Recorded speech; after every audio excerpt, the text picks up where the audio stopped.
Hello, welcome to another Kickstarter update for Uneasy Lies the Head by me, Adam Bell. I figured I'd hop on and talk about the game a little bit because we are in the final 2 days, just about. In 2 hours, the final 48-hour mark is going to happen, which means everybody that has followed the campaign but not backed is going to get an email saying, hey, last chance to back, which is usually why it's the best sort of 2 day period in a Kickstarter's run. So we are short of the funding goal at this point, but I have hope that it'll hit 10K before Thursday evening because that is when it's over. So yeah, let's talk quickly. I just wanted to, last time I talked about the prologue, so I think it would be right for the second update that I just talk about how the rest of the game is played. I know I have the overview video, but it's nice to also just do like a conversational one just for different people and the different way people learn or interact with things or whatever else. So the game, after the prologue, you'll end up with characters. Each player will have like a main character and then just a whole bunch of stuff that's important to them. So artifacts and holdings and resources and peers, other characters, right? So those are the four main types of asset. That's the stuff that's important to our character. So artifact, things like, hey, this is the Forsaken Crown. Holdings are, just anything land. Land is what gives these people power. So cool castles or a whole city, whatever, a forest. You've got all this stuff. And you've got these characters and you look over and the other characters maybe have taken your stuff. And so there's a little bit of rub just to start things off. And that's great. That's where you want to start because the way the game works is basically you'll take turns. On your turn, all you do is you set a scene. So there's a role-playing game style, story game scene of like, okay, I want to see my character doing XYZ. Let me meet with your character. Like let's get a scene with George and York here, or let me get a scene with some of the side characters. Like what is George Rotherby's relationship with Sharp the Ear? Great question. Let's play it out and find out. You don't have to get mechanical in the scenes. Like the game mechanics are there. Like if you had to roll dice in a scene, you can do it. In all of my playtests, it's happened once or twice, maybe. It doesn't really come up. But I think that will vary on the group. But at the end of a scene, so once you've played it out and had a good time and really gotten something out of it, you get a chance to prepare one of the plans. So this is what the game mechanically revolves around, is the plans. So there are 12 different plans of 3 different types. So there are power plans, which we have make demands, which is you kind of try to take control of somebody else's plan that they've already prepared. You have propose a decree, which is you're trying to get a new law passed in the realm and get something out of it. You have make war, which is you just go to war with another player, and that will be a problem. And then you have exchange courtiers. So that is, if you say, let's say somebody was like, I want the Imperator, David Pierce Henry Covington III, to be in my retinue, they could do exchange courtiers and later in the game get them. So yeah, there are other ones. So esteem plans. This is like esteem is how other people feel about you or your like reputation. So distribute pamphlets, which is where you send a new idea out into the realm to try to make a change on an ideological level. You could spread rumors if you want to just tear somebody down, or I guess you could bring somebody up with a rumor. You can go and duel somebody, so you can have a cool duel.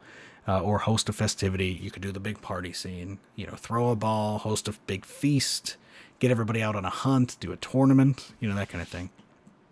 And then there are the knowledge plans. So make introductions. Let's bring new characters in. Seek answers is how you will like create new truths in the world. Chronicle histories is how you will shine a light on the past, get a little bit of lore going, and then connect that to what's going on in the future. And then clandestinely liaise, I can never say it right, is one of my favorites because that is the one where you meet to share a moment with another character in private. So yeah, whenever you choose a plan, the core way that this works is they each have a certain number of time, and we'll ignore the special ones, right? Like, so propose a decree. It takes 4 turns basically to get done. So if you were to do that on the first turn, this is the public record. So the public record is how we track the game. Each row is like a turn of the game. It's like a narrative beat. It's an amount of time that's passing in the story. So if you're taking your first turn on row 1 and you did Proposed Decree, I think this looks like it's exactly what happened. You'll write it in 4 spaces down. So 1, 2, 3, 4. And that's why we see Evander propose a decree here on row 5. And what that means is the thing that you prepare, the decree that you want, like you have to prepare for it. You have to, in the background, like it's not interesting necessarily how you're preparing for it, but it's going to take some time and other things are going to happen before that fires off. And so you keep doing that. So the beginning of the game, you don't have any plans that anybody's firing. You're just doing like role-playing scenes, getting a feel for each other's characters and like what you want to be doing with your characters. And then the plans start firing off. And once they start firing off, as you can see from this example, like you don't get much of a break for the rest of the game. There's going to be a lot of these plans and schemes just firing off. So let's take a look quickly at how one of these resolves. Propose a decree, if Miro will participate. There we go. This is the current draft of Propose a Decree, which each plan has basically, unless it's weird like the war one, it'll have a difficulty, it'll have steps for the pre-roll, and then it'll have a make and a mar. So make is if you succeed the die roll, mar is if you fail. So the difficulty for Propose a Decree is your rank on the power track. And that's something I can't remember if I talked about in the prologue, but at the end of the prologue, all players will be ranked on 3 tracks, like power, esteem, and knowledge, corresponding to the 3 types of plans. And so if you're higher on the power track, it's easier to do power things. And if you're lower, it's harder. So if you're the least powerful person at the table, your decrees are going to take a lot more work to push through. Whereas if you're the most powerful, it's a little easier. And that's kind of the way all of them work, is like that. So like if you're trying to do something yourself, it's going to check your rank. But if you're trying to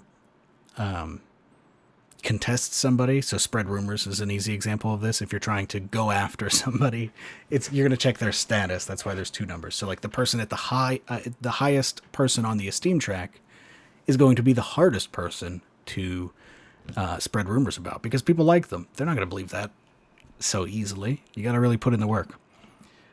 Yeah. I think I'll save the dice rolls. I mean, there's an example of how that works on the Kickstarter page, so I'll save that maybe for a post-campaign update, assuming we fund.